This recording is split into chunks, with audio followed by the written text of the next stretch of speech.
n'ai qu'un mot à vous donner. Tenet. Il vous ouvrira les bonnes portes. Et parfois aussi les mauvaises. Bonjour à toutes et à tous. Cette semaine, c'est les montagnes russes qui s'invitent dans votre cinéma.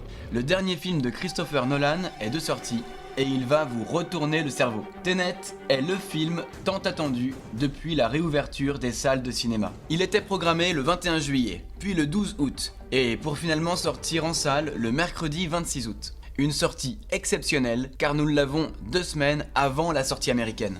Un fait rarissime dont nous pouvons nous réjouir, d'autant que vu le contexte, nous avions très peur qu'il ne sorte pas du tout en salle. D'après ce que j'ai compris, nous essayons d'éviter la Troisième Guerre mondiale. L'Holocauste nucléaire. Non. Pire que ça.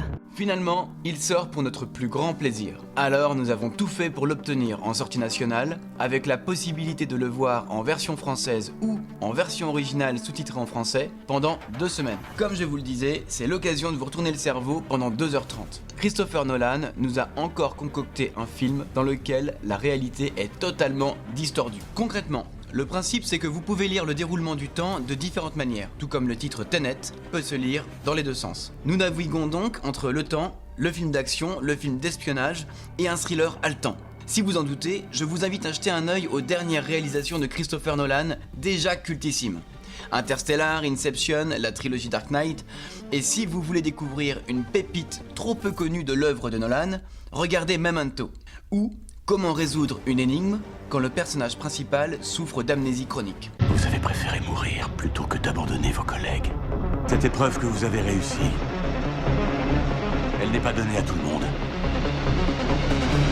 Bienvenue dans l'au-delà. Selon moi, Nolan est clairement le génie du blockbuster, le Spielberg des années 2000. Il prend le public au sérieux en nous offrant des intrigues pointues, servies par un spectacle technique et esthétique de grande qualité. En plus d'avoir un talent évident pour l'écriture et pour la mise en scène, il sait aussi s'entourer d'acteurs et d'actrices qui subliment son travail. En l'occurrence, vous pourrez retrouver dans Tenet John David Washington, le fils de Denzel, Robert Pattinson, Clémence Poésy, Kenneth Branagh et Michael Caine, son acteur fétiche auquel il fait appel pour la 8e fois. Bref, un casting aux petits oignons. Pour parler d'un film de Nolan, il ne faut pas se focaliser sur le synopsis. Retenez juste qu'il s'agit d'espionnage international et d'inversion temporelle. Pour le reste, c'est 2h30 captivantes à venir découvrir d'urgence en salle. Je vous invite d'ailleurs à le voir 2 ou 3 fois, car les films de Nolan se savourent en plusieurs fois. D'ici là, je vous souhaite de très bonnes séances et je vous dis à bientôt. C'est passé quoi ici? Ça s'est pas encore passé.